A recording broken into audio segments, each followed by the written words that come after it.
I am Marwan Cameron, and this is the Conduit. All right, y'all, it is 7 p.m. Kitsap County. It's October 2nd, 60 degrees. Fall is here. It's pretty cold this morning. We're here for a serious topic this evening. We got to talk about it. We got to address it. And we're going to get into it tonight. We have several people that are coming on to the podcast. I'm going to bring them onto stage, and other people will be joining us throughout the next hour or so. But if you have not had a chance to see what's going on in our local news, in the Kitsap Sun, an article came out, and we're going to do a response to that article today. We're going to answer some questions, and we hope to uncover some issues that have been hidden, things that have been going on in our community and across the nation for time immemorial. But it's 2021, and we're in the last quarter. We're getting ready to go into 2022, and it's a different day, y'all. So let's go ahead and get right into it. I'm going to go ahead and bring my guests on. Go ahead and get them in. Good evening, everyone. How are you doing? Good evening, Marwan. How's everyone doing on your side of the Pacific Northwest? Well, I'm blessed and highly favored. Thought I might get a day off today, but, as we were talking about, the devil doesn't sleep. So, here we are. And I see we have Tiffany on also. Tiffany, how are you doing today? I am well. I'm doing well here in Washington. All right. Well, thank you for coming on. And Deborah Jackson, as always, it's good to see you. How are you doing? Oh, fine. Thank you. Hello, everyone. And in the corner, is that Deborah Woodard? Deborah Woodard, yes. All right. How you doing? I'm fine. All right. Hello, Miss Deborah. How are you? Karen. I'm fine. Out here in New York. Oh, you're in New York? What I said. You're almost on my side of the water. I'm on the East Coast. I'm in Connecticut. Okay. What part of New York are you at?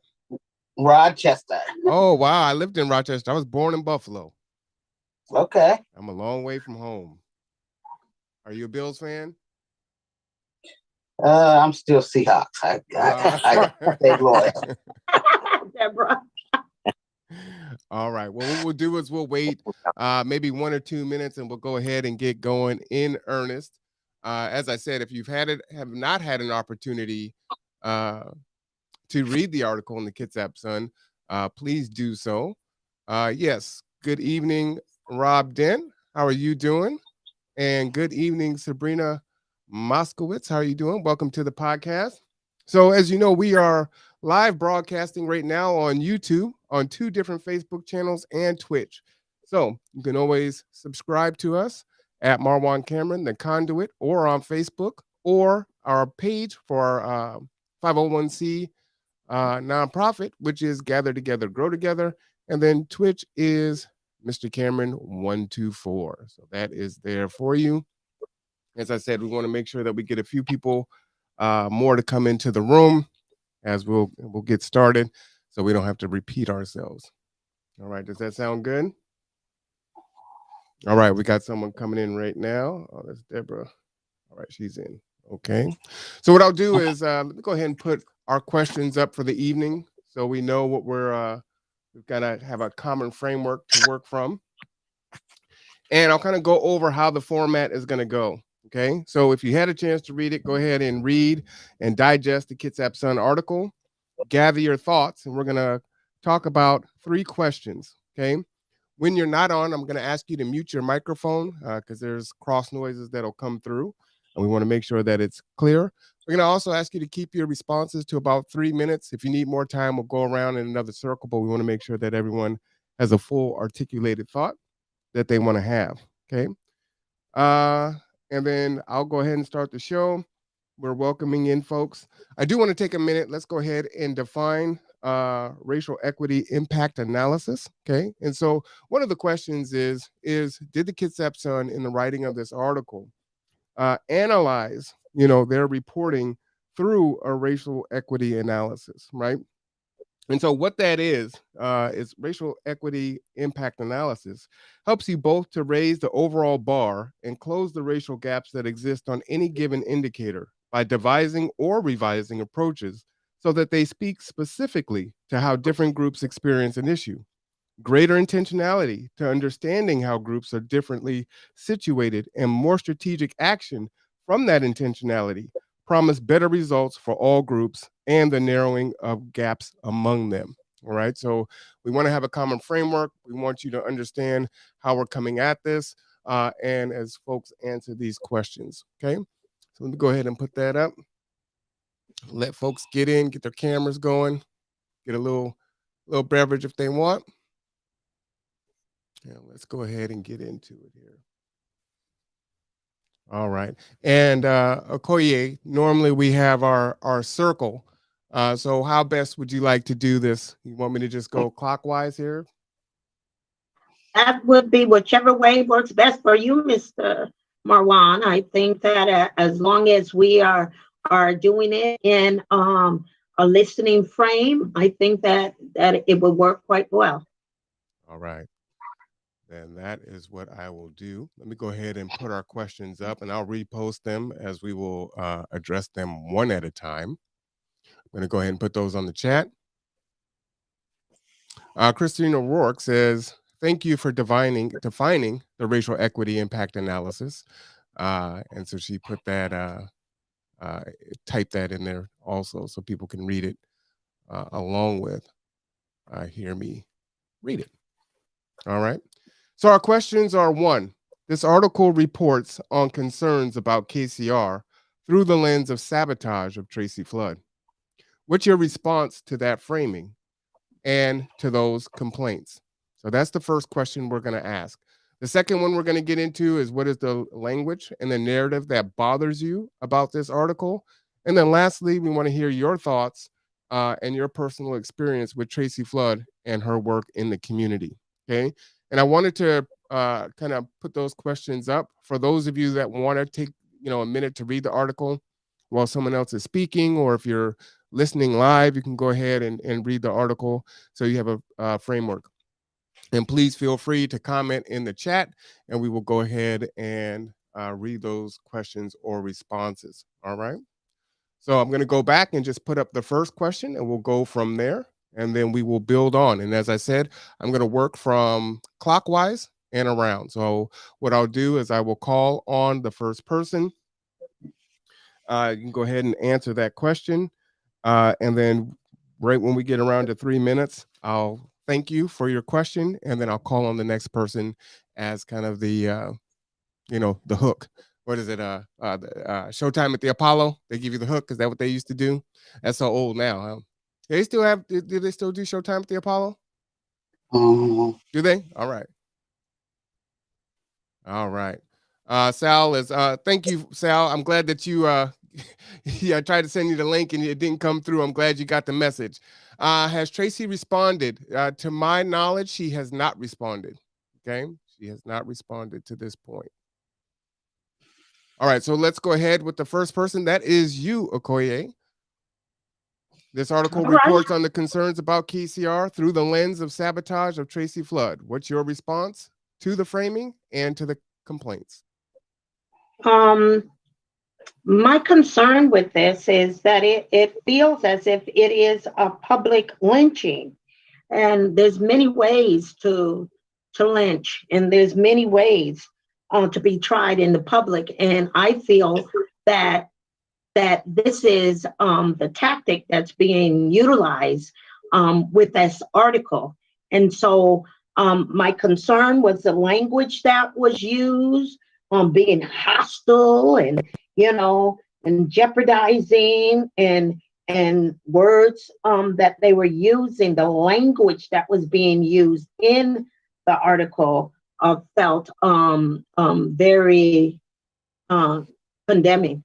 And so I don't think it was a good work of investigative reporting. And I think when they talk about the unilateral, and what I would say executive decisions. I don't have all the facts, and that was one of my concerns as well. When you don't have all the facts, but yet you say in one sentence that that, oh, this is something that is being that this is an issue that we should investigate, but there was an investigation, but yet you put out all of these condemning statements, and it was very concerning. I was concerned about how it was, the terms that was being used. All right. Sal in the chat says, do people think Tracy should respond? And does she need to, per her role in the community? Is this just political BS? Your thoughts on that, Okoye? Well, when you talk about politics is dirty. And so I do believe this is political at its root. I believe it's political in many ways with the work that's being done at KCR. KCR has extensive history.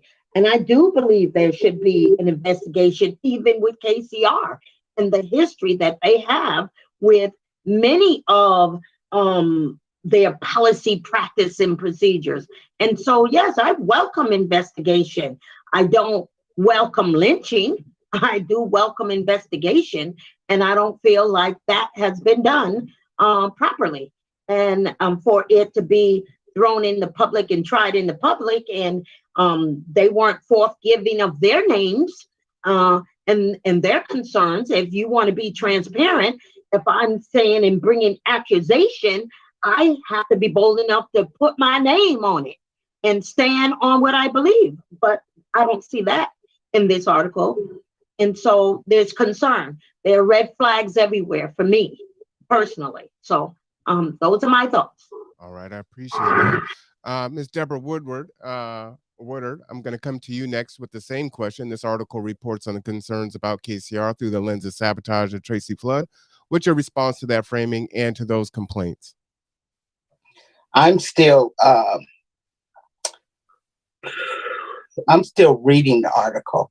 I'm looking at it from an eye view that there is some red flags here, but I'm probably 3/4 through the reading of the article. Can you give me a little bit more time just to I surely to let it can. sink in? Yep, I absolutely can. So Sal also said that the Kitsap Sun was collecting money through a not-for-profit they set up to have a person of color do reporting on this type of stuff.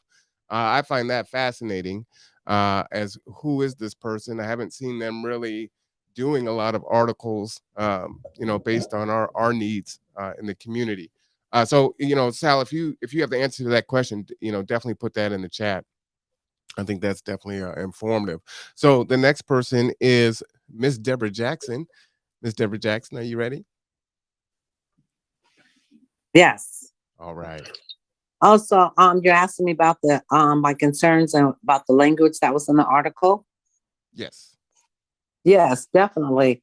Well, as Karen mentioned before, I have several concerns with the Kitsap Sun recent article. The first of which is being the use of the bias and derogatory terms such as hostile, bullying, and intimidation, which are reflective of a long-standing stereotypes and against Black women, especially those in position of power or authority. Those clutches tropes are harmful and ill-informed, and future tear down as positive. In initiatives, I'm real emotional about this, positive, for upstanding contributors to our community and society as a whole. Tracy Flood supports various initiatives and projects and aims of participating, equitable, and justice-focused environments for everyone. There are focuses behind the scenes that view Tracy Flood's potential appointments as the municipal court judge for Kitsap County as a threat to the manner in which these individuals conduct themselves. Due to their failed efforts at finding alternative ways to smear Ms. Flood's This smokescreen was fabricated in an attempt to derail and defame her as her aspiration to assist others in any way she can.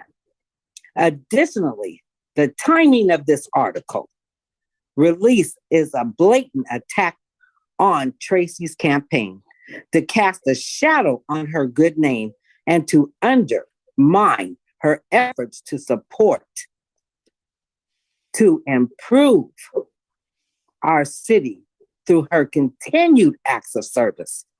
The deflection of blame for KCR continual leadership troubles as Tracy's responsibility is irresponsible journalism, also lacking an objective.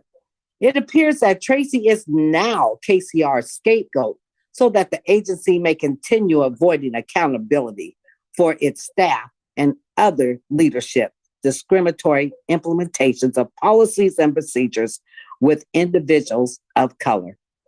They don't want change, anything that they do not like, and that is approval and acceptance to them.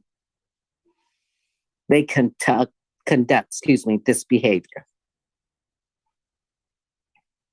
All right, I appreciate that thought.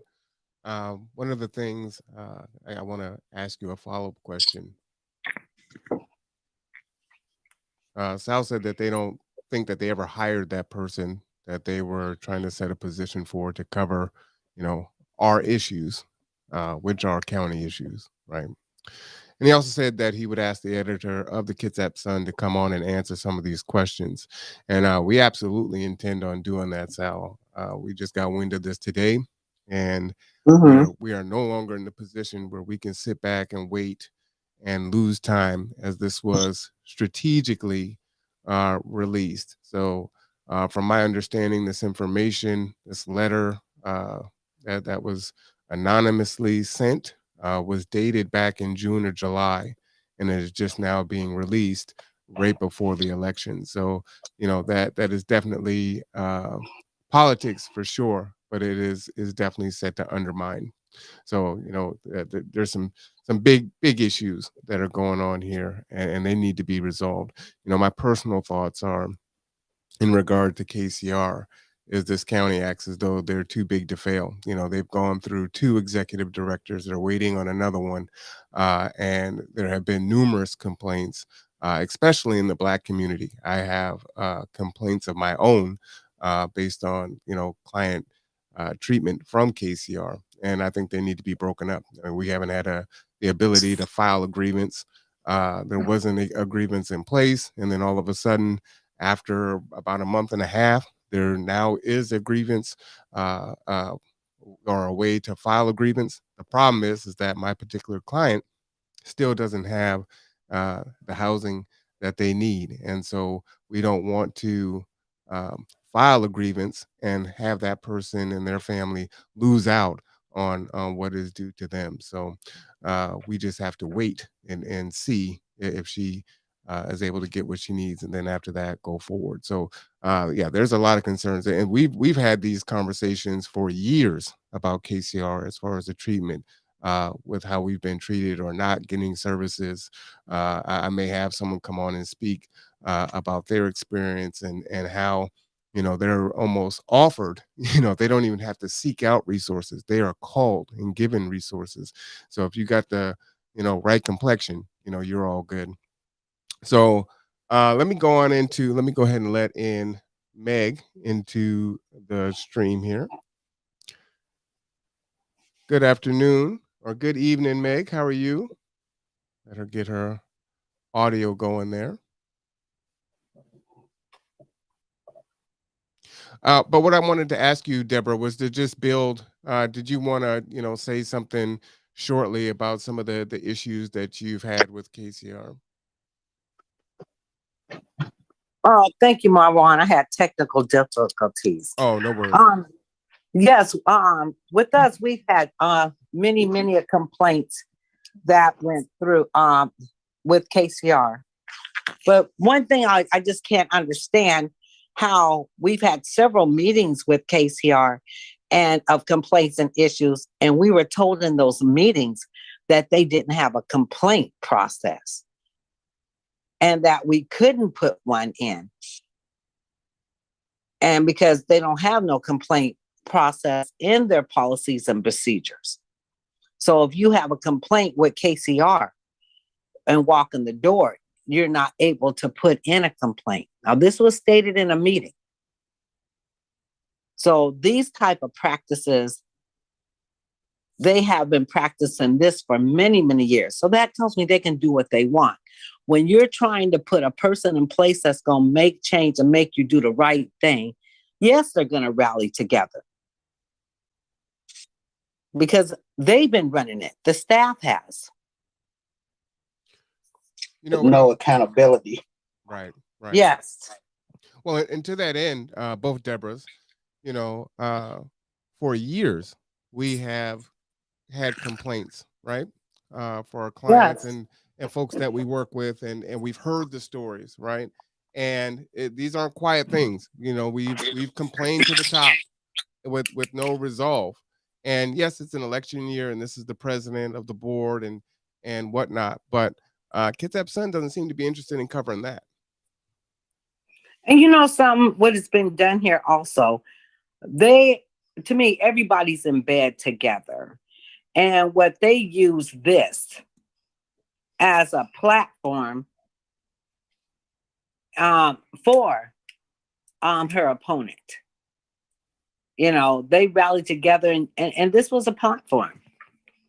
Good evening, Glenn. Thank you to coming on to the Conduit this evening. All right, we're going to continue on. Ms. Deborah, are you ready, or do you want me to go to Tiffany first? Go to Tiffany first. I'm writing a few things down. All right, I'm going to come to Tiffany next. Before I do, for the folks that just came onto the podcast, Meg and Glenn, welcome. We're asking folks to answer 3 questions. If you've had a chance to read the article, we're going to respond to that. If you haven't, it is in the chat, so you can see it there. I'll put that back on the screen for you. That was in the Kitsap Sun about Tracy Flood.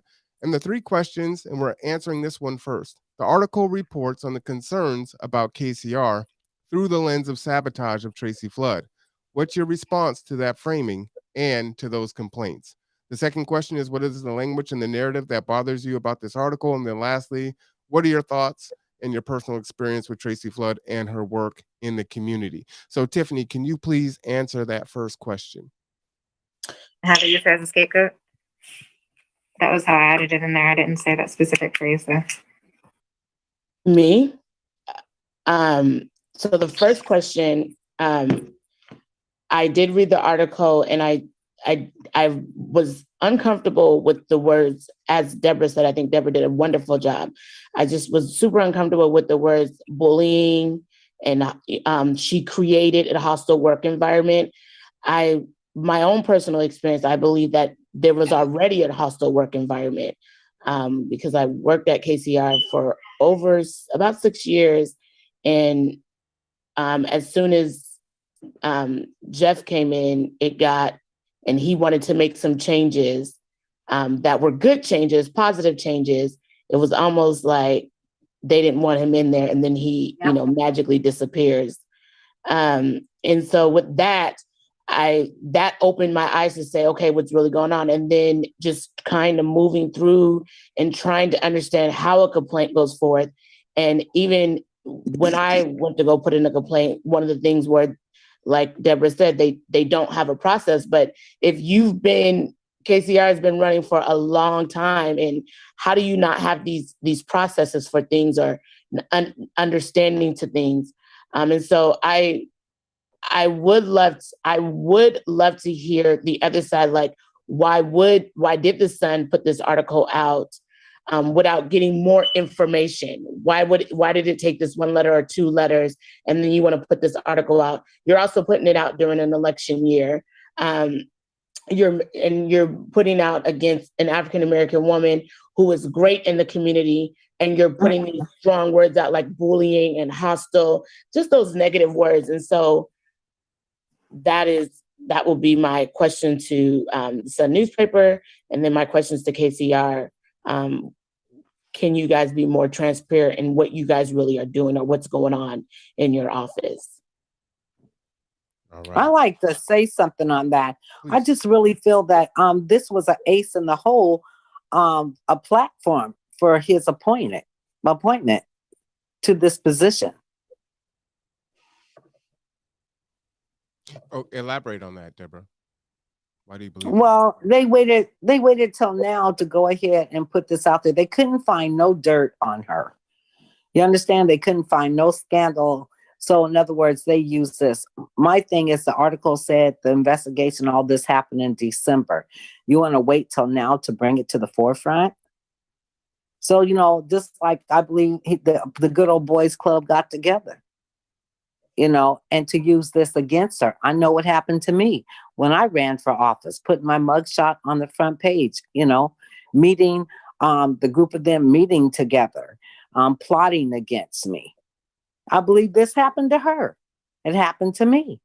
I had someone in my office 2 weeks ago, accountant, and he admitted that they did this and he was a part of it. Wow. Then I believe this is what happened to her.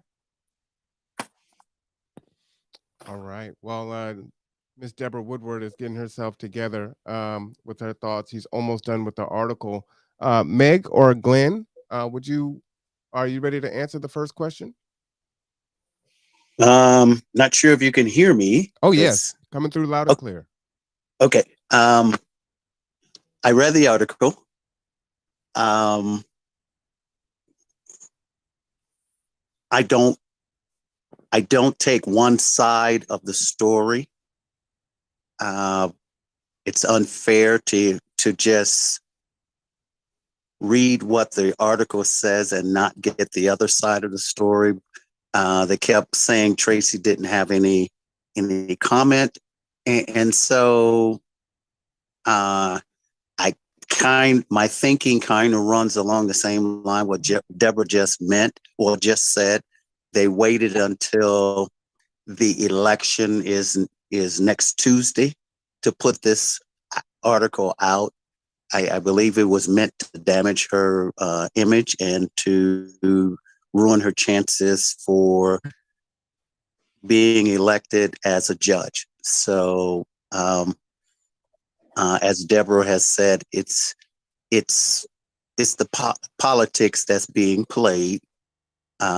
Whether we agree with it or not, this is the system that has entrenched itself in Kitsap County and over here in Western Washington. And so it's not just here in Kitsap County. If you go over to King County, you see the same type of display and the same type of mentality. They want who they want, and those who they don't want, they find ways to either discredit them or rig the election to the point that the ones that they want win. And so we know this. And so what it does, it should reaffirm that if we want to do some things in Kitsap County, we're going to have to do it not going through the political system, but finding other ways to do things in Kitsap County. Yeah, absolutely. Can I ask you a follow-up question, Glenn? When you talk about those other ways, what are maybe one or two of those ways that we can begin to start doing that work? One is the theory that I have is you can throw rocks from the outside as long as you want to, but you will never get anywhere. It's not until we begin to hold offices and shift the balance of power. Yes. We can begin to make changes. As I've said to other people in committees and things that I'm a part of, let's just get inside, find out how the thing is working, then seek to make changes. If we go in trying to make changes, we tip our hand and they keep us on the outside because they don't want change. They have worked themselves into positions and prominent power structures so that Yes. they can do what they want to do.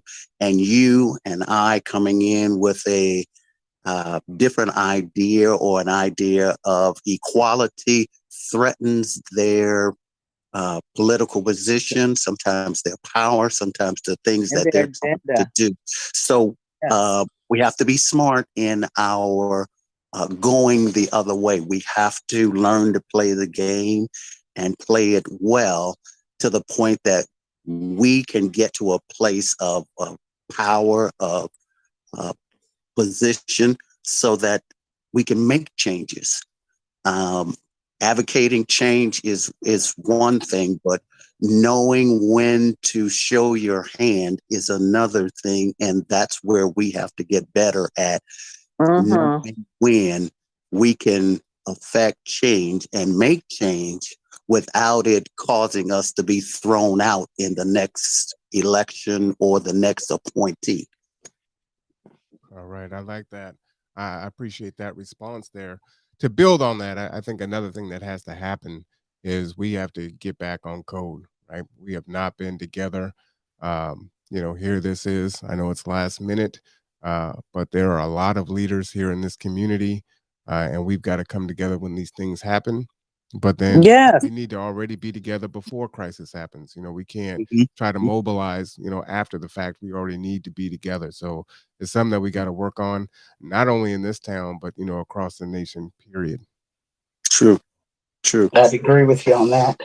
Ready whenever you're All right. ready. Yep. Go ahead there, Ms. Deborah. After reading the article, I was taken back. Bremerton is my hometown, and so I have some real emotional values there, and that I see that it is blatant discrimination. The system is broken, and we got to figure out how we can come together, strategically come together, and get more involved. Like Pastor Manning was saying, we need more involvement. There needs to be some level of accountability. I don't know, even after being raised there in Kitsap County, who does the KCR board report to? Who does the Bremerton Sun report to? We need to hit the higher ups and find out what's going on really. If there's no complaint process, that's a problem. Yes. And we have to figure out how do we help them resolve it, and that's getting involved, and that's staying in their faces with it so that we can have some accountability. The allegations that was made against Tracy with the bullying and all these allegations, I don't think that's Tracy. I know it's As not. a matter of fact, I know it's not Tracy. So it's the system. The system is broken, and we as a people need to figure out how do we get in there strategically and help them fix this system. We need more involvement, more Black folks, more people of color looking in their faces and asking those pointed questions. Who does KCR report to? If KCR is not doing their job, somebody needs to move, and they need to shift, and we need to be in there finding out what's really going on. And for them, the Bremerton Sun needs to take a step back. Yes. And get the full picture so that they can place the full picture in the paper rather than one-sided. It's blatant discrimination. They don't want us in there, but we have all the rights to be there. Correct. They receive all that money off our backs and off of us. We have every right to be there. We should be helping them to figure out how does the money get dispersed. We should be knowing how much money is coming into the county and into the city. Correct. There's a saying that fish, rots from the head. And there have already been 2 executive directors. They're working on an interim now. The one thing that hasn't changed is still the leadership that really controls the albatross. Yes. Right? So the leadership committee that is there has not changed. And so they have been there through all of the issues and the drama. And it sounds like that needs to be cleaned out. Correct. and changed, right? If we're going to see some change, and there needs to be some transparency. They received the block grants, they received millions and millions of dollars. They have so many different agencies underneath them, Head Start and WIC and just everything else, right? Housing assistance, electricity assistance, there's almost everything that has to do with trying to support folks that are vulnerable is housed under KCR. And so maybe that needs to be broken up. There's too much power for one entity, and I get that it sounds good to centralize all the help so folks don't have to go here and there and everywhere else to try to match these resources together. You put it under one umbrella and it's a one stop, and that's all great. But if that one stop is crooked, doesn't work, and doesn't serve the community that it was set to do, then you've got to disperse it and spread it out, because we're not getting the help that we need anyway. And folks are languishing, right? All right. So, Meg, how are you doing this evening? Would you like to answer the first question there?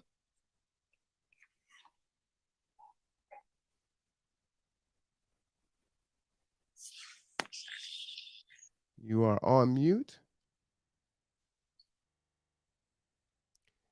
And then, Miss Tiffany, are you ready? For the second question or the first question? Did you answer the first one already? The first one I did, how I feel about the article, and I yes. just feel uncomfortable with it. All right, yeah, let me get Meg before we move on to the second one. And while Meg is trying to come off mute there, does anyone want to kind of build on any comments that any of the other guests spoke on today? Now, let me go ahead and check on my chat here. Sal says, totally agree with Glenn. And he says, Brother Glenn is right on. Amen. And Shaylin Houston says, yes, exclamation point. So again, shout out to all of our folks on the live. Thank you for viewing us. Wherever you're watching us, either on YouTube or either Facebook page or Twitch, we appreciate you tuning in to this important conversation that needs to be had. Let's go ahead and move on. If we don't have any response, Akuye, do you want to just kind of wrap this first question up? I think that there should be an investigation, and it should start with the policy and procedures and the practices at KCR. I think as we begin to have these conversations, that we should start with the institution and the organization itself. We've known for many years their discriminatory practices, but they've never been held accountable for them. And they haven't been called in even for those that have worked in their organization that they have discriminated against. And so if we're going to get to the root of things, I think that we have to be transparent, and they do too. And so with that being said, I'll give it right back to you, Marwan. All right, I appreciate that. So we're going to go right into our second question. What is the language and the narrative that bothers you about this article? And I'm going to come to you first, Deborah, because you kind of touched on it in the beginning in your first answer, but go ahead and restate that and then build on to that. Well, I believe that it should be some accountability for KCR and for the Kitsap Sun about the language that they use and the labeling of labeling us. I want to share that I was just in an environment with Doug Washburn, and we had many meetings with them, and how we were trying to be labeled as hostile when we had several meetings because of the issues that we're having with the county and with, especially with KCR. He went ahead and had the deputy sheriff outside the door. And that was trying to prove and show that we're hostile. Now, we've never approached and came over there angry or outburst or hostile. So that's another way of branding and labeling us and stereotyping us. It's a continuous behavior that they have labeled us. And that's why in my heart, I know that's what they're doing and did to Miss Flood. All right. Glenn, I'm going to come to you on that second one. Oh, Meg has her hand up there. Meg, come on off mute if you would. I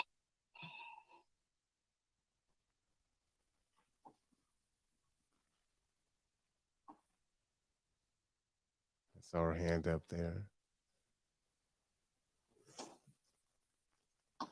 Gotta unmute yourself. All right, Glenn, I'll come to you until she's ready. Okay. The description in the article was meant to stir up emotion, and it was meant to, for those who were undecided or don't know the truth, it is meant to move your opinion to the side of what you're reading. And the thing that we as level-headed individuals have to understand, that the reason the article is in the Kitsap Sun is to defame and to slant your opinion and your thoughts against the individual that is being talked about. For many of us, we know Tracy on a personal level and have meetings and have been in church with her and have been on other committees with her. And for us, we have not at one time seen any type of display as what they're talking about in the article. And so what we have to do is, okay, we see this, we hear this, but we should not be moved by it because we know the individual. And when you know that a entity, newspaper, does this to people, then we can't all believe what's being said. We have to do our own investigating and look and go on what we know, and not be fooled by what the paper is saying. What can we do? The question is, what can we do about it? And correct. I was thinking. Right now, there's nothing we can do because right now the media, and it's not just Kitsap Sun, it's all over. The media on TV, even when it comes to national news and what's being said in a presidential election. You can listen to what's being said live, but then read the report from the reporter that was there, and it was like you were not even hearing what was being said. And it is meant to challenge what you think and how you perceive. And we as African Americans are going to have to learn how to not only think for ourselves, but stand on our opinion, regardless of what's being said and done, because we need to take the initiative to go and look and investigate and find out what is really the truth and what is not the truth. Well, I'm with you on that, Pastor Manning, but one thing I would say is that reading the article does make you angry because lies are being told and allegations are being made. And it's okay to be angry, but don't sin on it. That's why I say we need to strategically come together and start holding these people accountable for what it is that they're claiming.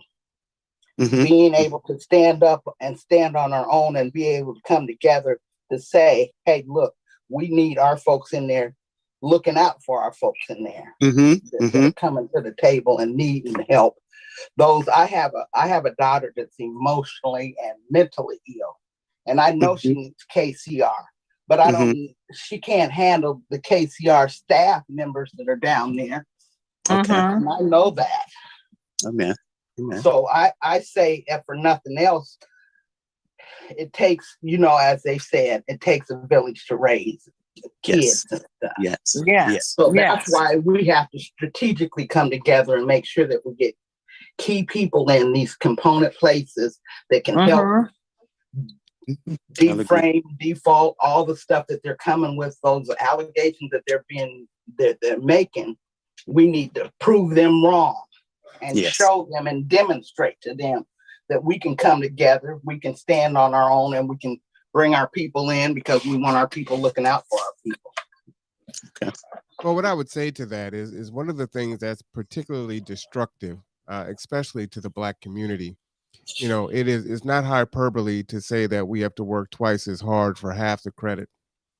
And to ascend to these positions, to accomplish all that someone like Tracy Flood has accomplished, to run for office, to be elected as the next circuit court judge, and then 30 days out have this article come out with a lot of unsubstantiated information. I'm going to go ahead and answer this question, just a part of it, for number 2. But here's a quote from the article.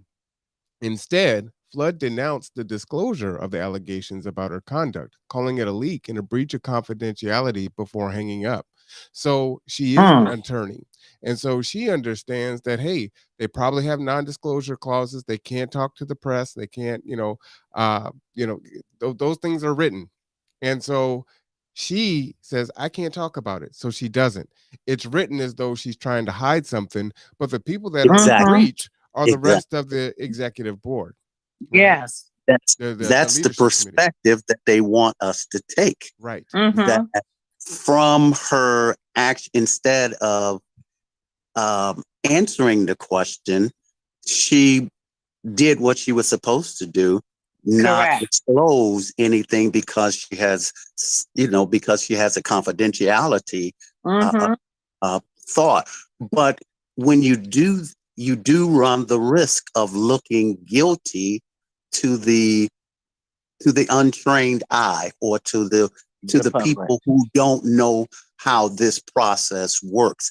And that was the intent, was to make her look guilty instead of complying with the things that she has said, or that the group has, to not discuss things outside of the committee.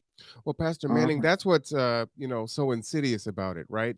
We know that most of our voters are low information voters, right? Or they're voters that don't have a lot of time. This article came out, and even though we've mobilized and the folks that are here now, there's so many others that have been contacted, right? Where, Deborah's still reading through the article, right? So by the time you hear the hearsay and you heard it from someone else, and it's like, oh yeah, you know what? Well, maybe I can see her, doing that. And then that filters your thinking. And then it's like, well, I'll just go ahead and vote for the other person, right? Because there's no come around, and you don't know anything bad or negative about the other person, but you do know something negative about Tracy. That's right. And that is the people that they're seeking to push towards. Okay, I don't want to put anybody who has a checkered past in office, but the truth of the matter is, we just don't know what's in that person's closet. When you play hardball, or you play the game of politics, there's some concessions and there's some things that stick with you, whether it's on this level or a level you have passed through. But everybody has some dirt. And let me give you an example to that, for us to sit, in this day and time and think you're going to get a purebred in an office, that's crazy. Let me give you an example to that for everyone, right? When we think about the war on drugs and the criminalization of marijuana, and our Black and brown boys and girls are, they have jail cell, sentences, they have prison sentences, even though it's legal in a lot of states. And, you have these white dispensaries and they're selling it all over the place. You got John Boehner, who left office and now is part of one of the biggest conglomerates of marijuana sales in the country. They don't go to the frat house, right? To the white colleges and the universities and arrest and jail them, right? Because they don't want to ruin their lives. So it's okay for them to party and drink and drug underage and do all these things. Oh, they're just kids. We don't want to ruin them. So they can run for office and ascend. But for us, Mhm. right, they're gonna come down to the club and lock us up. They're parked waiting for us, right? They're gonna pull us over, right? Because we fit the description or whatever the case may be, and they're gonna charge us. So now if there was equity there, then we would be in the same place. But we can't be, because that's the way that they do it, right? So that's the game. So then to do that and then put that dirt out there about her, it makes it, so hard to try to overcome. And then again, who's reading the Kitsap Sun? Is it our folks that No. are exposed to Tracy, that have been in spaces, they've seen her on the NAACP, they've seen her advocating at Juneteenth and other events? Or are these white voters that don't interact in her circles, or maybe just kind of casually heard about her and they read this and it's like, yep, nope. You know what I mean? We're 3 or 4% of the population. So they're not talking to us with this article is what I'm saying, right? They know exactly what they're doing. Yeah, it's targeted. It's an article that is targeted to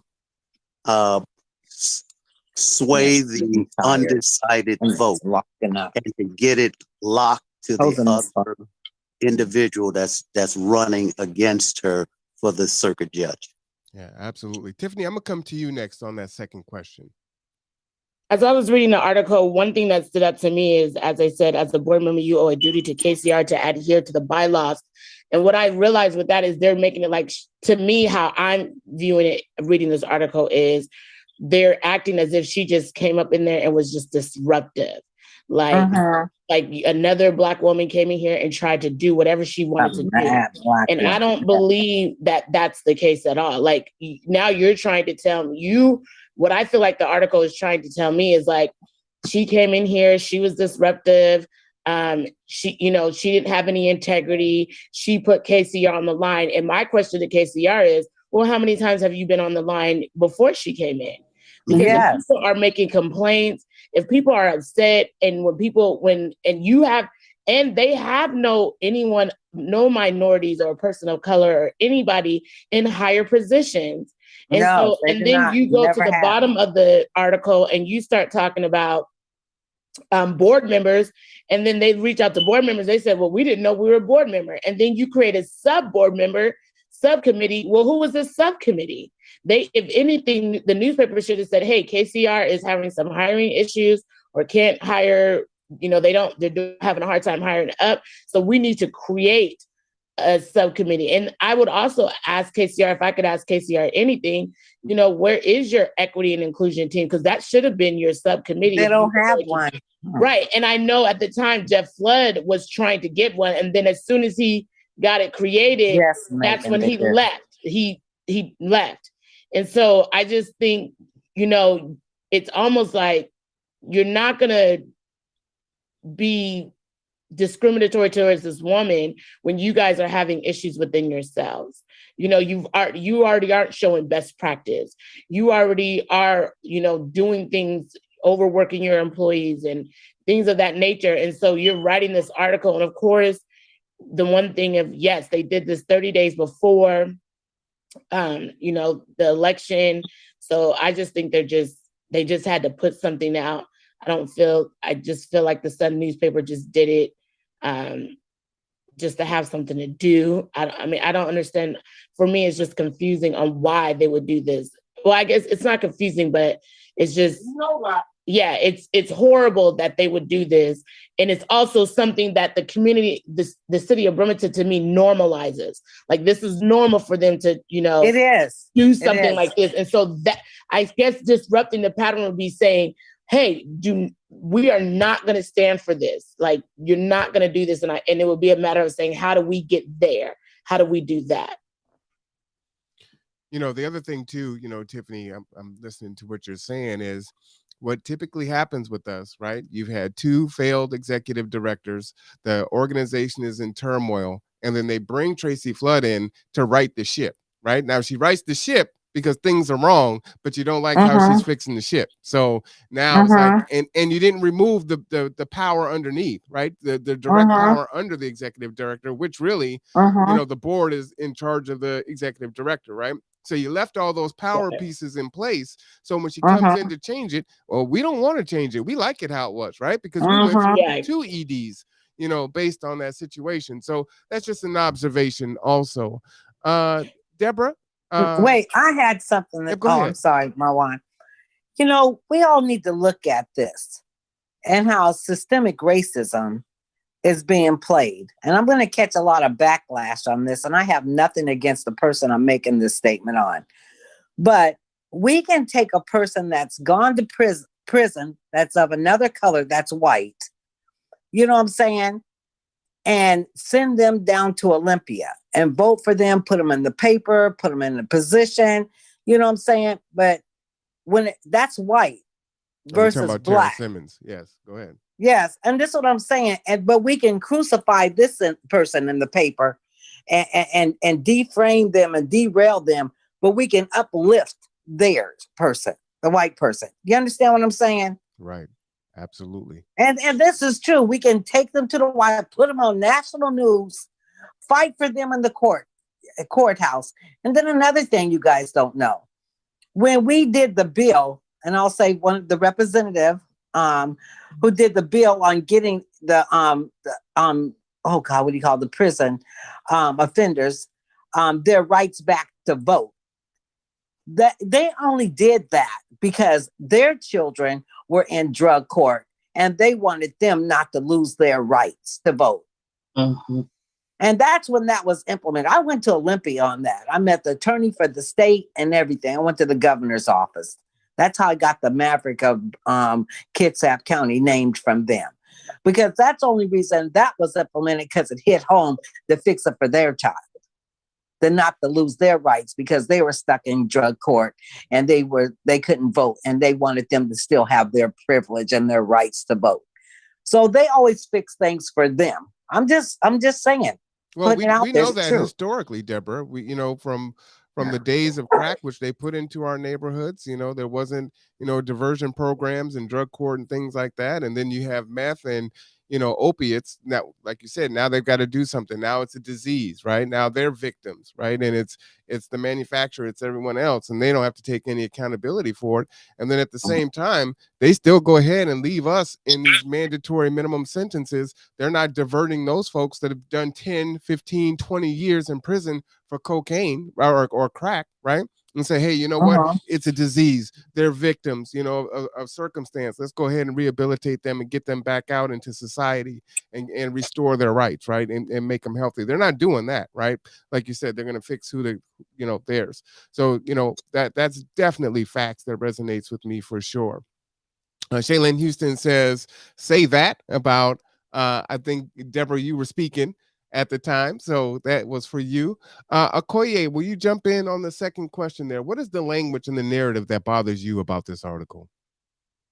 Well, really, Barrett, when it comes down to the narrative is targeted to her running to be a judge in Bremerton.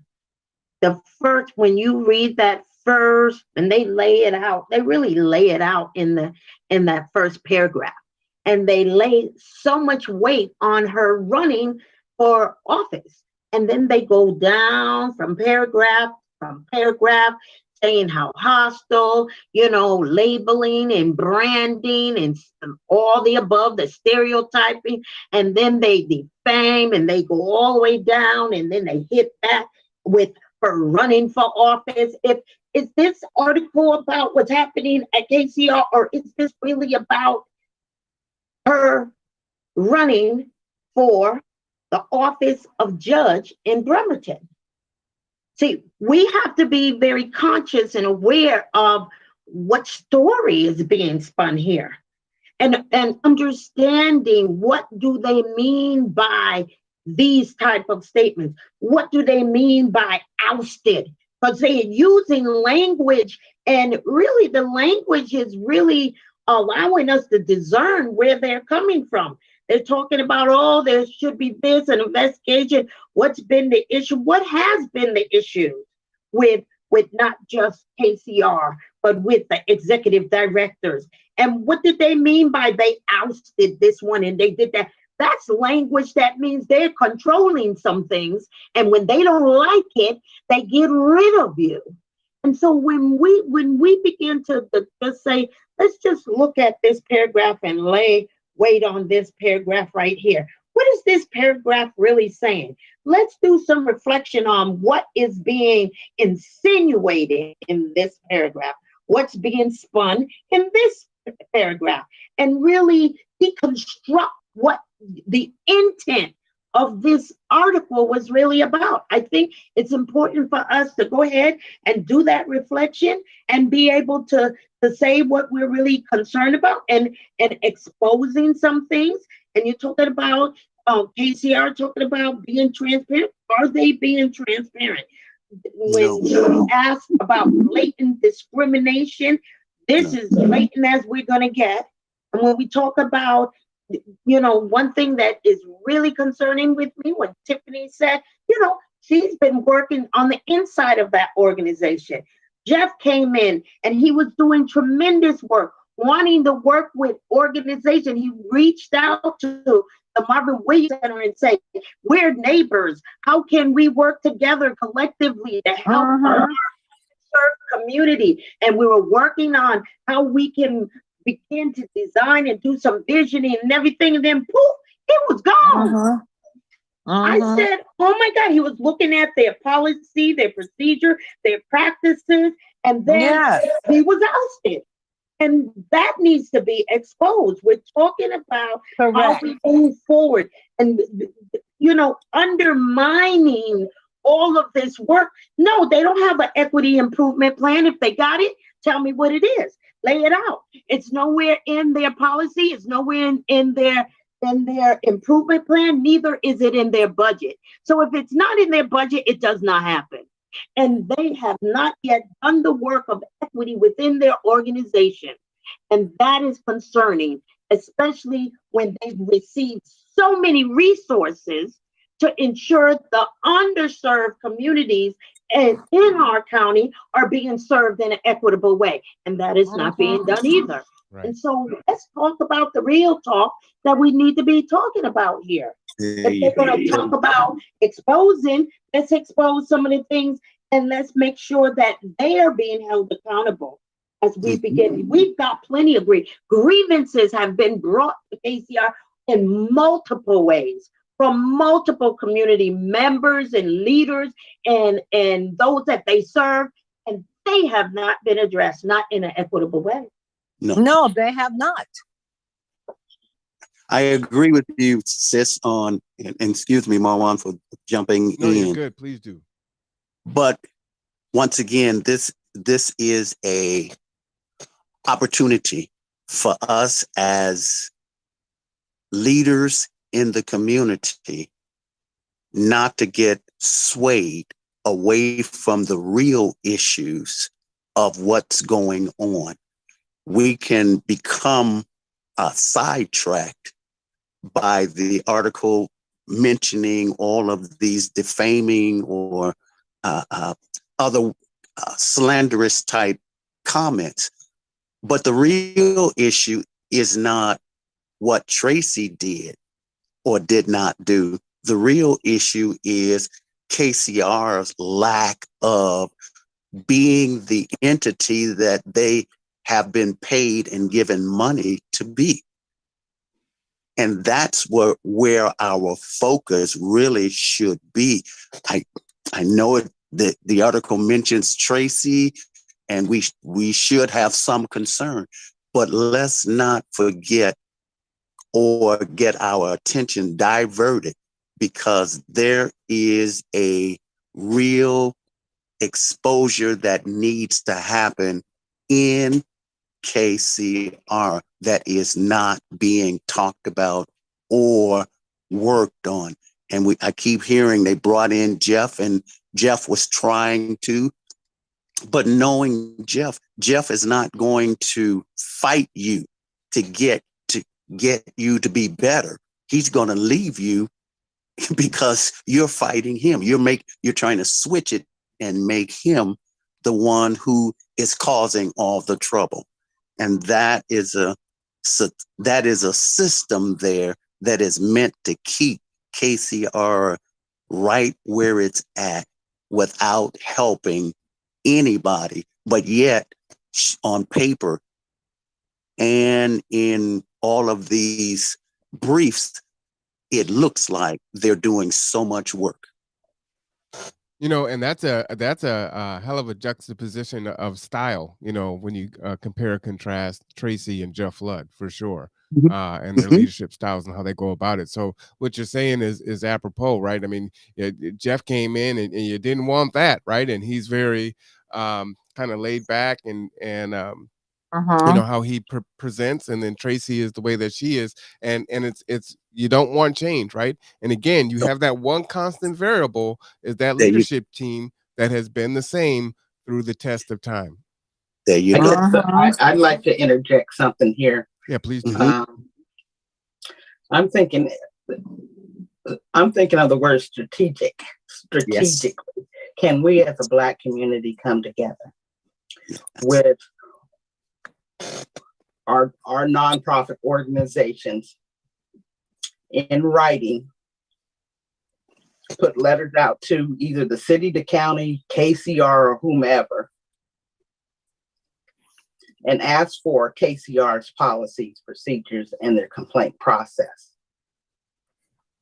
And now you know they're good at implementing something in 5 minutes. I can tell you that. Can we collaborate? Well, can I say this? Do not think that they are not tuning in to what is being said here today. They are already dotting their I's, crossing their T's, and putting things in place as if it's already been, and this is the way we've already operated. And we know that that is not the case. Correct. We want to see it on paper where it was implemented for years. You've been operating for years. Where is all of your policy? You have to have a standard operational procedure. Where are your policies? They should be your goals and all the rest of even your bylaws. Your bylaws should have it in there how you're going to operate. I can get all that, and they should have all that, and it should be easy for them to give it to us and put them on notice that they're being watched and we're coming. Let me respond to the chat. Shaylin Houston says the problem is KCR and the Kitsap Sun. She goes on to say that leadership team shaking my head. Now we've got Meg who is on the Zoom with us, but she can't talk. So what I'm doing is I'm posting what she's typing in the chat. She says, I'm very upset about this article. I served as an executive director in Kitsap County and had been told by many clients and community members that there were issues at KCR with the long-term staff and culture. The former KCR executive director worked with me and others to implement KCR programming with a racial lens because there were so many accusations of racism. This article is so upsetting on many levels. It occurs to me the only two people of color that serve on the board, primarily Tracy. The staff accusations are ridiculous, as it is the board who is supposed to hire and place the interim director. Tracy did her job as president. That isn't bullying. And that is from Meg. So thank you for that, Meg. I'm sorry that your mic isn't working right now. Thank you so much for that, Meg, because I have had an opportunity to work with Meg. Meg had wanted to implement so many different things that would help support our community and change. And she know exactly the gatekeeping that went on behind closed doors to ensure that there was no change. And that is the truth. And so when we're working in these systems, because this is systemic racism, that's why even Meg can speak to when I went to their organization and said, Meg, we have to address these inequities. We have to look at equity, race, and community engagement, how we're engaging in our systems, in our organization. What are we doing to eliminate racism in Kitsap County? We had lots of conversation about it. We met down at the YWCA, and I can tell you, politicking will come, and so many barriers were just thrown up to us, and all we were doing was trying to implement our organizations, have a race equity improvement plan, and look at their policy and their procedures from an equitable lens. And that was fought to the T. So we know what we're up against here. Uh-huh. Know exactly what we're up against. So, let's not be deceived as to not understanding that this has a long-standing history in Kitsap County. Work with Kitsap Surge and with the Human Rights Council to look at the research. Kitsap County has been a white supremacist county since the 1800s and implementing Yes, systems yes. here. Let's look at the historical long-standing with their organization, their structural policy and procedures. We look at they've got white supremacist strongholds in Posebo, in Port Orchard, in Bremerton, in Big Harbor, and these are recorded data that we have from those that have been doing the research in Kitsap County. Footprints on Bainbridge Island. No, we're looking at systems and their strongholds and how they continue to perpetuate the disparities and discrimination practice in Kitsap County. And if we're not looking at that, we're going to be in trouble because they are still gatekeeping resources and positions and everything else. And I'm just going to say it like that. I know they don't want to hear it, but it's true. Anyhow. Yes. And to, bring us back to our question, which was question 2, and the way that you touched us off on that, Okoye, I was reading the first and second paragraph. And the second paragraph says, it's unclear what action, if any, KCR has taken after the July 20 complaints against Tracy Flood, a private practice attorney who's running to become the judge of Bremerton Municipal Court. So here's my issue. This article came out yesterday, October 1. The paper, the reporter who is supposed to report, who is supposed to research, right, is saying, hey, it's unclear. I mean, these complaints were dated July 20th, but we don't know what's going on. But, well, we got all of August, all of September, and, almost 2.5 months later. Well, now we'll go ahead and post this out. So why didn't you follow up? What's been done? Why didn't you report on what's been done? It's unclear. But what is it? So you just ran with, these assumptions, right? Very dangerous. Tiffany and Miss Woodard. Question 2 there for you. Oh, I answered question 2. Okay, thanks, Tiffany. But I would just say that I just think that KCR is systematic. Like, they want to keep everything in place the way it is. They don't want to disrupt it. Everybody that's in, I'm not going to say everybody, but majority of the people that are in positions have been in these positions for over 20 years. They're looking to retire out of these positions, and they just want to show up to work, do the bare minimum of their job, maybe help some people if it helps, maybe not. It really doesn't matter. And then go home. That's really what it's about. They want to be open at 8 o'clock and close at 5 o'clock, and that's it. So when you're talking about people coming in there and making those changes and wanting those changes, if it's disruptive to what is going on, that's not what they want. They don't want to be disrupted. They want to enjoy their life. And so I think that's why Tracy coming in there was a disruption, and they didn't like it. And it didn't matter how she did it, how she said it. I believe that she followed the rules. They imply in the article, like she didn't follow the rules. She did whatever she wanted.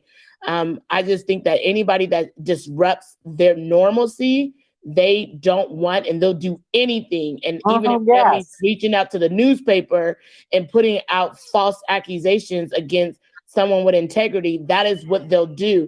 They'll make you uncomfortable to leave. Even during the pandemic, during COVID time, when moms with children were like, hey, we have to work from home or we need something different. Their option was, well, you just need to leave.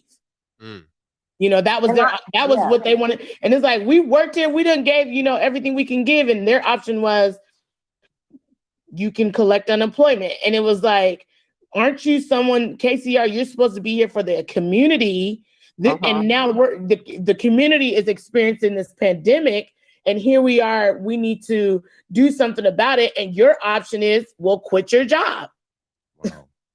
So yes, they do need someone to come in there. It may take a group of all of us to come in there and say, how can we get some of these questions answered? And I would just start asking questions like, after the pandemic, how many moms did you guys keep here? Because I really believe most of the moms that were working there that had kids there, and they, they didn't do well in trying to navigate that whole system. They left, and now you're talking about women who were distressed and all other type of mental things. I can speak personally for myself. It put me in therapy for months, even now. So I would just try to figure out how we can ask those questions or how to come together. I just think that they're comfortable in their positions, and anybody that comes and disrupts it, they're not going to be happy with it. Christina. And I have to say ditto behind that, because I think they wanted Tracy out, and then to deframe her from, oh gosh, I'm so sorry. My Bell palsy is cutting up. To derail her and deframe her about the campaign. But I have to say that's true, because when they made up false accusations that I'm taking money from the landlords and taking money from the tenants, and that came from Matt and Gary down there, have told tenants this. And I just think, and all Matt had to say to me, Deborah, I would understand if you would just bag out and quit your contract and walk away. So I have to say, they do those tactics because they've done it to me. Wow. Christina. Made up lies. Yes. I'd like to interject. It's definitely a broken system down there at KCR. We know that. We all recognize that. And so I think we need to just ask for an open investigation and ask for the policies and the procedures, the bylaws, and what's their complaint process. I think we need to strategically come together, line our ducks up, and be ready to go for them, because I think if for nothing else, we need to clean house.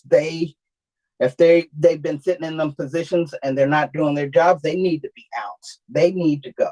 We need to call for it. They need new management.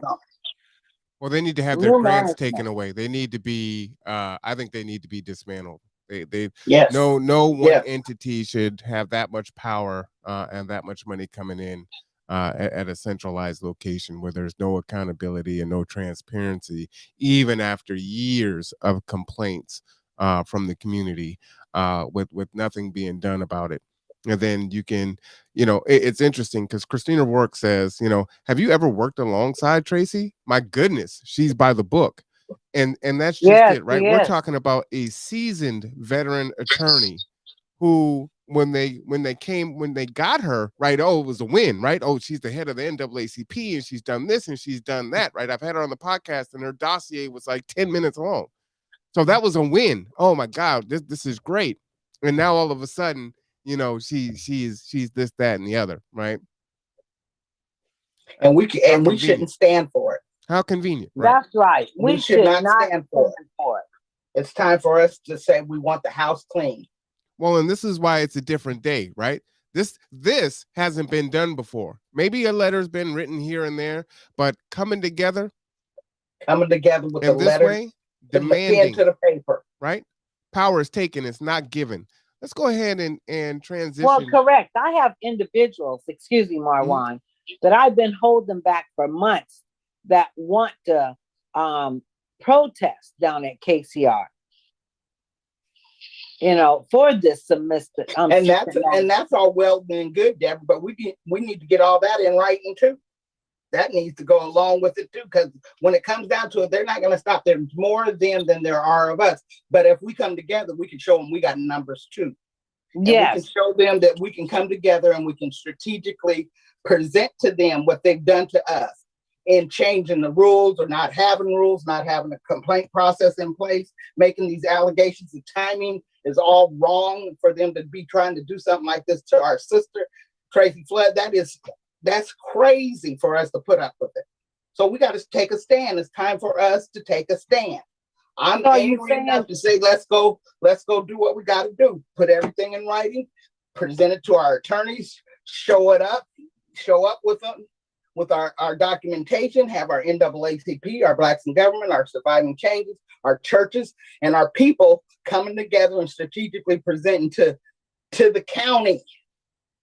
That's right. But that requires us to be on code, y'all. That requires us to be on code, to put aside those petty differences, the Hatfields and McCoys. This is a small community, right? And folks got long memories, and they're holding on to stuff that they need to let go, because it's just keeping us from really collaborating and making sustainable, actually resilient change. Mm-hmm. Correct. I'm with you guys. I agree. So Meg says, I agree with Christina. Tracy is very much by the book. Shaylin Houston says, let's prepare community response now. And to that, I say, as we transition to our third and last question, the community response can be all of the above, A, B, C, and D. We can write the letters. We can come onto a podcast. We can talk about it. We can protest, but we've got to have action. The biggest thing that we got to do that we haven't been doing is coming together, right? As one voice, as one body, and demanding. That's the thing that I have not seen, but it's what I'm seeing now, right? We've never been in this space before. I don't even know most of the people that's on the podcast here with me right now. And that's the difference. That's what it's going to look like. That's how we know that we're making the progress that we want to see. And we'll start to get these folks to answer questions and start moving these entrenched destructive bodies that have been destroying our communities. There's so many stories, folks that aren't getting help, and they've been sleeping on a couch for months and can't get assistance because they're told, oh, well, you're over the county line, or you're this or that, or come down to this office. And then by the time you get there, they give you the paperwork. They tell you turn the paperwork in the next day. And it's like, well, the opportunity's gone, and you had the wrong paperwork anyway. Who gave that to you? You gave it to me. Well, it's the wrong one anyway, and now it's too late. So what am I supposed to do? Well, I'm sorry. They're unacceptable. Unacceptable. In the chat, Meg also says, where's the support for Tracy from the KCR board members? All right, now. They need to get in there and clean house. And shame on Kitsap Sun. I'm disgusted by their very calculated move to tarnish her reputation. That's an excellent question. Where the hell is the KCR board members? Not saying that they're not doing anything, but if someone was coming after my boss or my leader, I wouldn't be quiet about it. You hear about it. That's an excellent question. Good. Well, does it have to do with the signing of the disclosure? Is that why they're not coming forward and saying anything? Well, here's the thing. You don't have to come forward and talk about the particulars, but you can say that Tracy is by the book and she hasn't done anything wrong, and she's a great leader, and this, that, and the other. I mean, you can talk about your observations without going into detail. That you can do. Well, maybe you just now educated them and made them aware of what they can do. Well, shout out to Meg. But that's what I'm saying. Is see, other folks, other groups, they do that for each other, right? Even if they don't know each other, or they can be fighting like cats and dogs, and then something happens and they rally. We'll pick up the fight after this is over. But right now, we're united front. I think the board members have been there for a while too. I know they've been there I was there, I think, 5 years, and most of the board members have been sitting board members. So I just think that they may be part of the issue. They're so comfortable in that position that they don't. That's why they're not speaking up. Well, could have been possible. If you have board members that don't know that they're board members, that dysfunction is being seen, and it's recorded now in the article with the individual saying that they're a board member, but they didn't know that they were a board member. That's dysfunction. Yes, that is. All right, so let's go ahead and transition to our last question. What are your thoughts and your personal experience with Tracy Flood and her work in the community? And I'll come to Tiffany first. And Meg, if you just want to type that in the chat, that'd be perfect. I'm kind of glad that Akuye invited me to this, because the interactions that I've had with Tracy recently, Ms. Flood, is been most recent because of what I went through at KCR. I just was having some feelings of being treated unfairly, and wanted to speak to that. And she took the time, and I know she took the time. This is just recently too, like the beginning of January, February, at the beginning of her trying to get her campaign going, and she's busy, and then she's a lawyer, so she's still like doing so many things.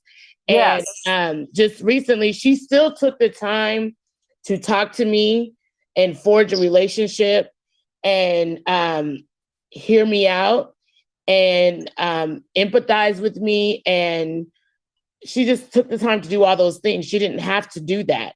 And she did that. And so for me personally, I just feel like, and then whenever we do see each other at community events, she always takes the time to connect with me. And I feel like that tells me that she has the community's best interest at heart. And so for me, that's the experience that I've most recently had with her. And of course, I'm a little bit, well, I'm kind of young.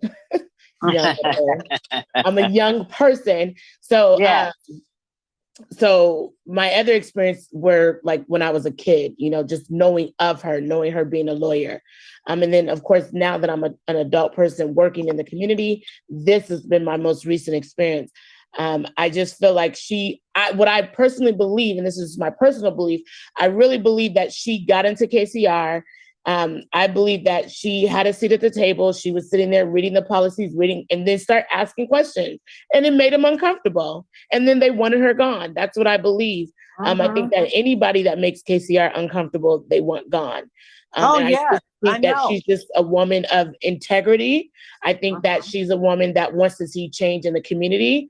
I think that, I pray that Bremerton, and I want the city of Bremerton to get out and vote for her. If Black people, if we don't do anything else, show up for this woman, put her as a judge, vote for her, let her win, let her make change, let her open that door for the next person and the next person and the next person. Because I believe that when she gets into office, that is what's going to happen. And I think trying to infringe on her character, who she is as a woman, who she is as a judge, what her career is as a lawyer. I think that was the ultimate goal for the Sun, and they used KCR as the catalyst. I believe they probably put her in that position knowing that she was going to disrupt, and then KCR was going to be like, okay, we'll say negative things about her and push her out the way. I think that everything that happens in Brooklyn, it happens for a reason. They have the path laid out, and they know what they're going to do before they even do it. It's about us as African Americans standing up, saying, you're not going to do this to us. We're going to come together. And I think that's just my thoughts. I think that she's a woman of integrity, and they just wanted to just knock her down a couple pegs. Yes. All right, Deborah, I'm gonna come to you because you are amen. And I'm just amen, and I'm fine. Yes. Well, go ahead. What are your thoughts and personal experience with Tracy Flood and the work she's done in the community? I think she's a woman of integrity. I think she's a person, an individual that has passion. She feels the community, she breathes the community, and she weeps with the community. Not also just with the people of color, but all people. I believe she serves mankind. All right. Ms. Deborah Woodard? Yes. Will you answer that question?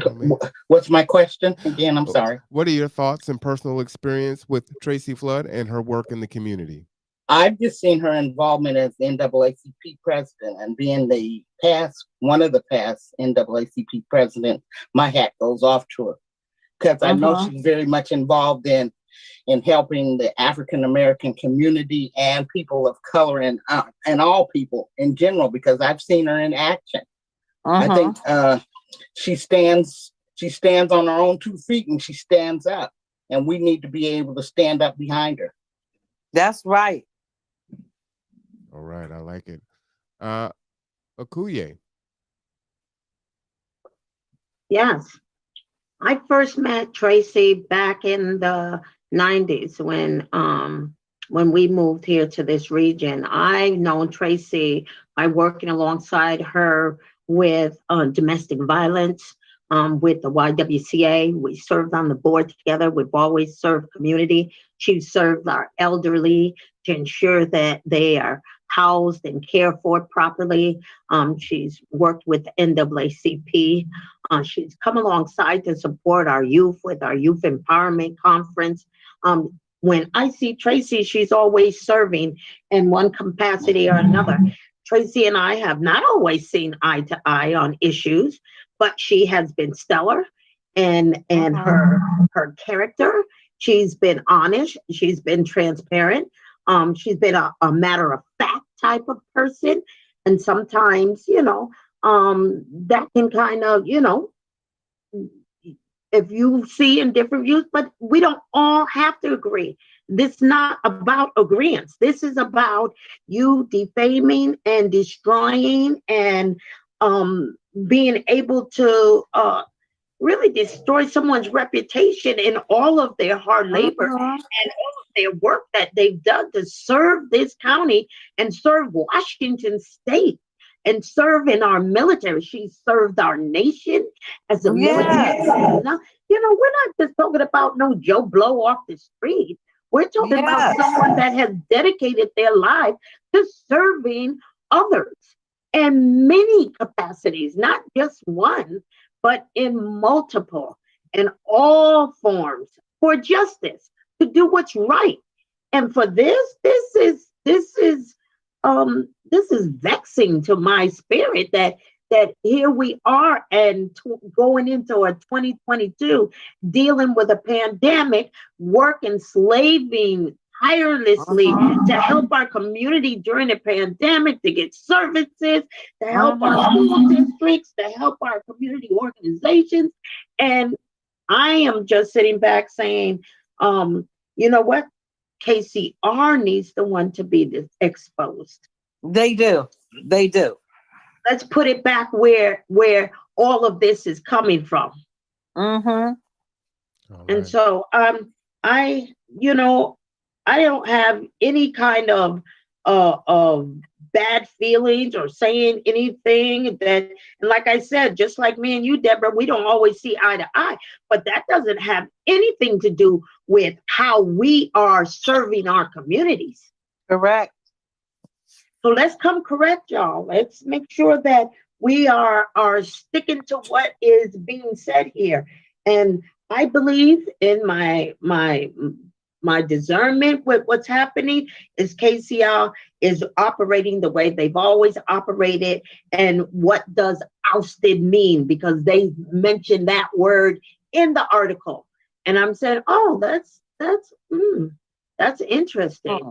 The language that they use we need to reflect on it, and we need to really decipher and pull out those mixed messages and the propaganda and the destructive languages that's being like I said, there's more than one way to lynch. And I don't like using that language. And I don't like using that, but we're talking about systemic racism within our county and within our organizations. And there's many ways to lynch. No, that's why we need to watch who we vote for. Now, Christina Diedrichsen in the chat says, where's KCR HR to weigh in? That's where the issues start. I was an employee there for almost 10 years and served AmeriCorps. I can personally say there were big problems, and the support for staff was not there after Larry left. That made the employees, those that gave their all to the community, feel terrible and also qualify for the services we provided.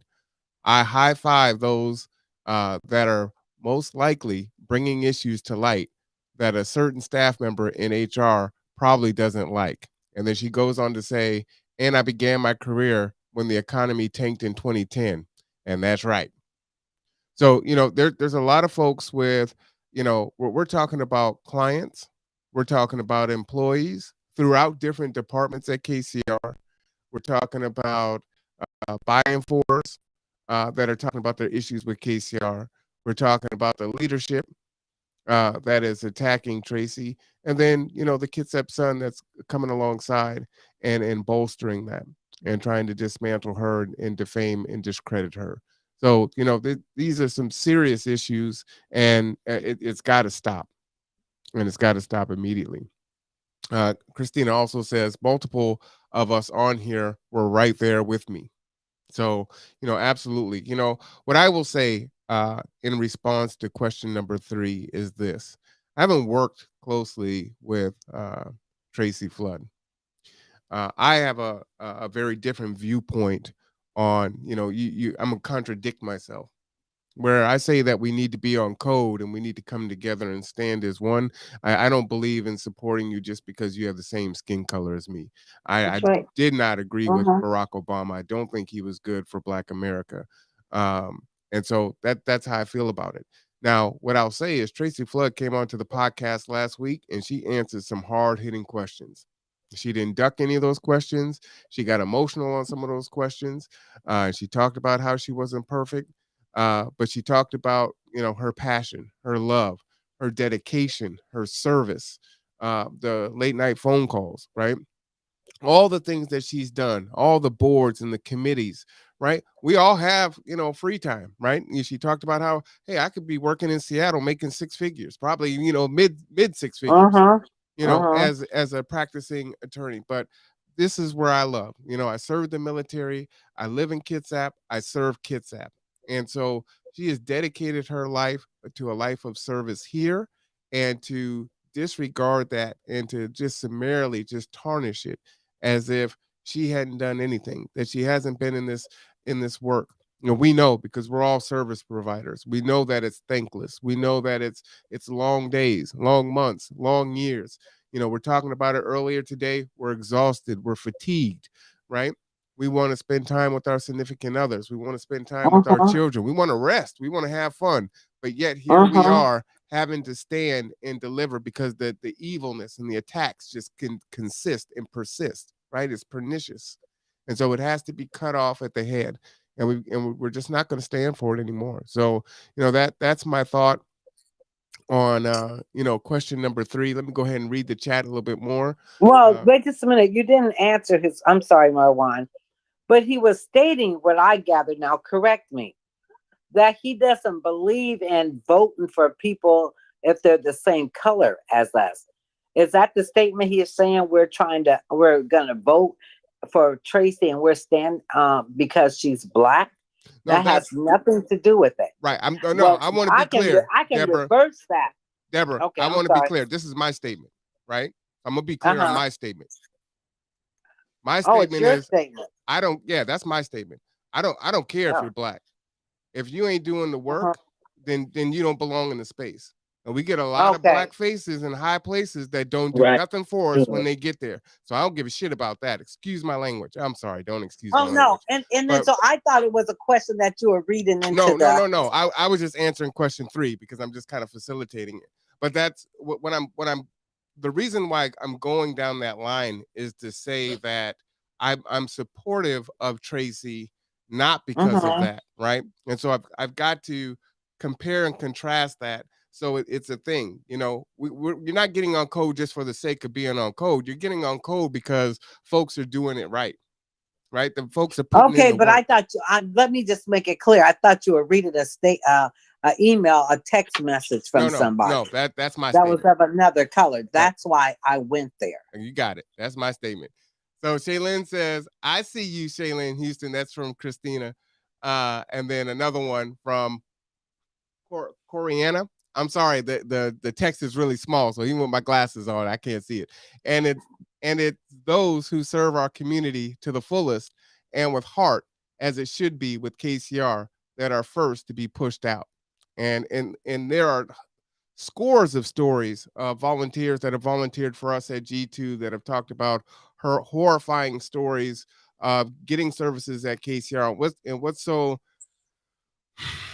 so bad about it is, as someone said in the chat, right? Many of us need the services. We're using the services that we're providing to others, right? So we're in a vulnerable space. And so, you know, they can do a whole lot to you because you don't want to lose your rental assistance. You want to lose your electricity assistance. You don't want to lose your child care. You don't want to lose your job, right? You don't want to be in compliance. You know, we got a client that was told, you know, hey, I'm trying to get housing. Okay, you're going to fill out this program. And they had a conversation with one of my board members, and the board member asked her, well, when do you think she's going to get her housing? And the response to her is, quote, after 2 years when she finishes all my classes. Your classes? Who the hell are you? So she's got to complete 2 years of your workshop classes in order to get housing? That's a problem. And nothing came of that. That was a written email that went up the chain all the way to Big John, and nothing has happened from that. Does anything? And that's the kind of documents that we need going forward. When we go to writing these letters, and if we have to, I'd say even take it out of the county. Let's take it to Olympia and all. I think it needs to go to Olympia, where they get their money from. All of the above. All of the above. I mean, I personally don't know Tracy, but I've seen Tracy in action. And like I said before, I take my hat off to Tracy because I was the NAACP president for 18 months, and I know what it's like to be in those shoes. And if she's standing in those shoes, I know she's doing a tremendous job because I've seen her in action. The military that she served in. I mean, my hat goes off to her in that, and I know she's spending hours of coming together with these programs and all. So yeah, we need to come and we need to stand behind Tracy, and we need to demand some respect from KCR, and they need to be clean and house. We need to hold them accountable. Absolutely.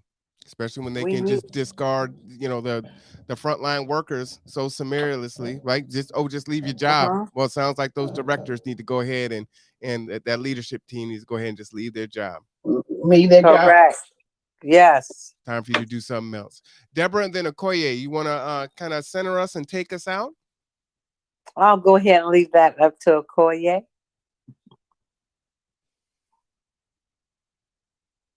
Well, I just wanted to thank everyone for just coming in and for us to have some real courageous conversation and be able to not just come together and be able to address these issues, but to say, you know, what are we going to do moving forward as we begin to hold them accountable for their discriminations and their issues that they have brought forth, because it's very transparent and clear that there have been situations and conversations that needed to be had with KCR about how they're conducting their policy, their procedures, and what they are doing as an organization to serve our communities. And so as we begin to not just address the article with KCR as well as with the Bremerton Sun, what will we do? What we need to make sure that we're moving things forward for our community, and we are advocating for equity within these organizations. And like I said, that's with the Sun. That's with, you know, the Sun hasn't always reported equitably for communities of color, and we know that. They have a long-standing history of holding up a lot of supremacy as well. So that organization as well needs to be accountable on how they begin to spin these narratives or erase us from these issues, because there's been an erasure in these areas as well. Erasure of jobs, erasure of being able to be transparent and to share all of this information within a public setting with the Kitsap Sun. I think that we've got a lot of work ahead of us, but I do believe we can get some change within our community. And I think as long as we are lifting up, elevating these voices of concern, I said, because what happens is we know these things that are going on, but they go unaddressed. Karen, I'd like to piggyback off that. We need to move quickly. Yes. You understand? This cannot sit, because believe you me, they're not sitting. They're not. You know, and as Shaylin was saying, we need to mobilize. We can do all of the things all at the same time. We don't have to have one strategy. We need to do them all. And we need to do them Correct. often. This can't be the only time that we come together and have this conversation about this topic or any other topics that plague our community. We've got to get in there and start getting together and showing folks that we're here. To that end, you know, shout out to Pastor Manning. But men, I need y'all to show up. I'm sitting here with all these queens, and it's more than a dozen women on here, and only Pastor Manning is on here with me. Amen. Okay? Power Amen. is taken. It is not given. So it's time to come back and take your throne. One of the things that I play now, because it's important. I am here to tell you, brothers, we are not criminals by birth, perennial rapists, incapable intellects, man-children, sperm donors, child support wellsprings, success objects, walking phalluses, ATM machines, lottery tickets, unintelligent henchmen, valueless assassins, pro bono mercenaries, unpaid bodyguards, interchangeable stepfathers, child discipline proxies, unpaid repairmen, workhorses, emotional tampons, or any other socially accepted dehumanizing stereotype. We are thinkers, inventors, innovators, leaders, fathers, and men. Embrace your humanity, know your worth, and extend your time, attention, and resources only to those who genuinely respect you. And remember, your worth is not defined by meeting other people's narcissistic and selfish and unrealistic needs.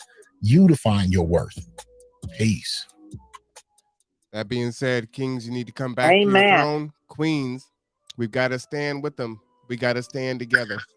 It's not hyperbole. If I can say, yes, go ahead. Say one thing. Yes, please. I would like to see the African American community come together in a town hall meeting, and us meet with the congressman there, and then take it on into Olympia. In February, is there still the African American Commission in Olympia, Deborah, or do you know? I do not know if they're still down there. Yes, the African American Commission is still down in Olympia. I'd like to see us do some town hall meetings in Bremerton, meeting with the congressman, and see us take it into Olympia. And we can reach out to Karen Johnson. She's our Race Equity and Inclusion Director for Governor Inslee's office. And I think that we should put in a formal complaint with them. Yes. All right, and I think we need to do that right away, like ASAP. Quick. So I'm going to extend an invitation for any of you to come on to the Conduit as much and whenever you want to discuss the issues. This is a place for people to get information and to talk about what's not being talked about, right? This whole narrative perspective would not be talked about in the Kitsap Sun.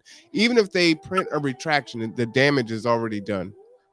And so there has to be a counter narrative to what's going on out here in the world. So I'm going to go ahead and sign off.